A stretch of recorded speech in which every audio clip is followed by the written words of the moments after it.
So in today's video, I want to talk about how to get through a season I call the grind, the valley of despair, and this is just the hard part of your journey. So I went through it recently over the past probably 6 months, and I gained a lot of clarity. I learned a lot, and just want to share some of the things that I did that helped me get through this season of time. So this season of the grind is when you go on your kind of entrepreneurial journey, whether it's starting a business, whether that's doing real estate. But there's going to be a point where you kind of hit rock bottom, where you feel like you're kind of hopeless. You don't know. There's a lot of uncertainty going on. You don't know if you're going to go bankrupt. You don't know if you're going to be successful. You don't know if you're going to come out of this in one piece. And it's a very stressful time because uncertainty is probably the worst form of stress based on human nature and human psychology. So, honestly, yeah, the fear of the unknown is probably the greatest fear. And I went through this a lot when I was, in the process of selling my mobile home park. I didn't know if the owner would actually follow through on what they said they did. For me, this was a new experience because whenever I bought a piece of real estate, I would follow through, I would close on it. But as I was selling my mobile home park, I realized that people do not hold their word. They're a lot more flaky and they don't respond as fast.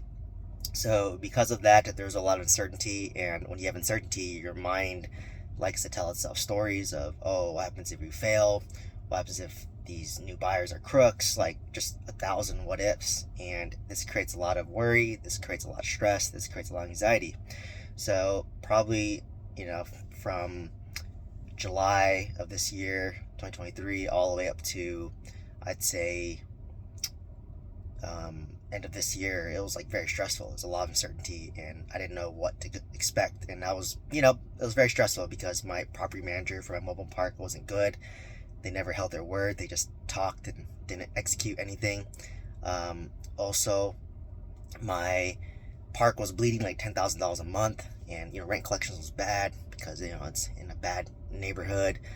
Tenants weren't the greatest. It's hard to evict these tenants as well, and just a lot of operating expense overall for the park. So I was bleeding $10,000 a month, and obviously it's very stressful. And on top of that, I was doing two heavy value add deals with my 20 unit and my 26 unit. So those aren't making money yet either.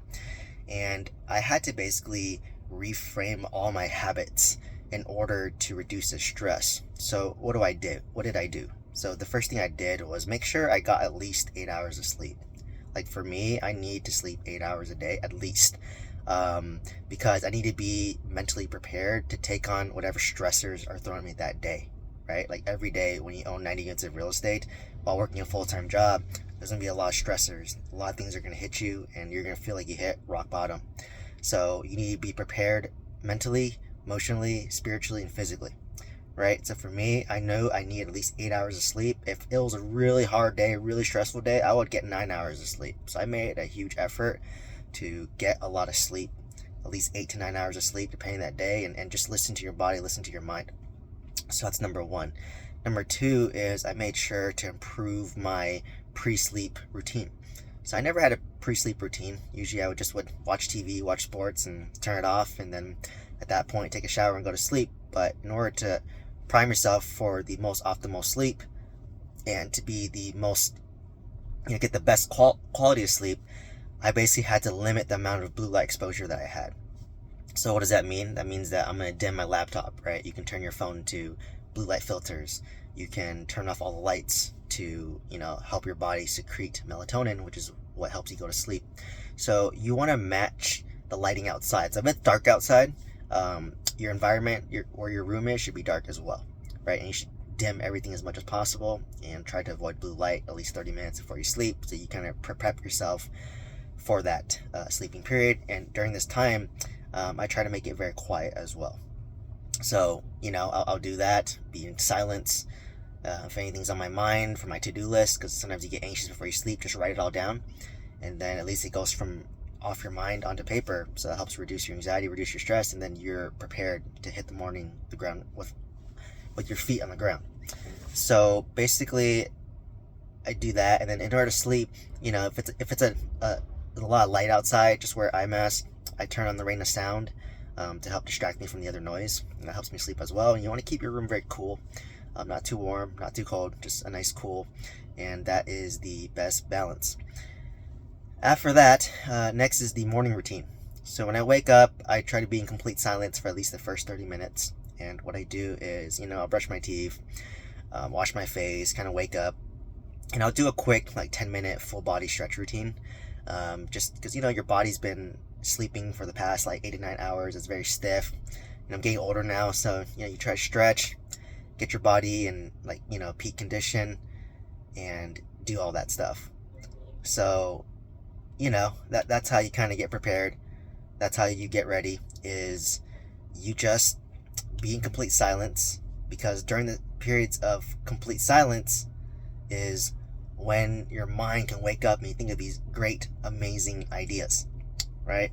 So when you get those great, amazing ideas and you get that creativity, that's when you can think. So after I stretch in silence, I'll do a little bit of meditation. So I kind of do like stretching on the ground a little bit, and I'll just close my eyes for like 30 to 40 minutes and then kind of relax at that point, and then just keep your mind at peace, and you'll see your thoughts kind of like shuffling around, and then it'll kind of mellow out.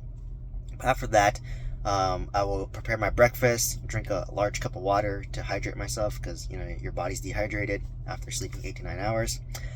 And then basically at that point, you have to journal a little bit, right? Because on this point you might have a lot of stress, a lot of anxiety, a lot of things in your mind, and believe me, it reduces your stress significantly when you just put it on paper. So you don't ruminate about it in your mind. It just gets written out onto paper, and then you move on for your day. So that was a huge game changer for me. So for me, these strategies changed my life. Like, it reduced my stress significantly. And I would try to exercise, physical exercise. So when your mind is overworked and being overused, that's when you need to move your body. So I made an effort. I know it's hard because I work full time, I have a long commute, but move your body, exercise, whatever capacity that is, going to the gym, even a quick 20-30 minute session. You'll be surprised on how that can improve your mindset, improve your mood, and do all that.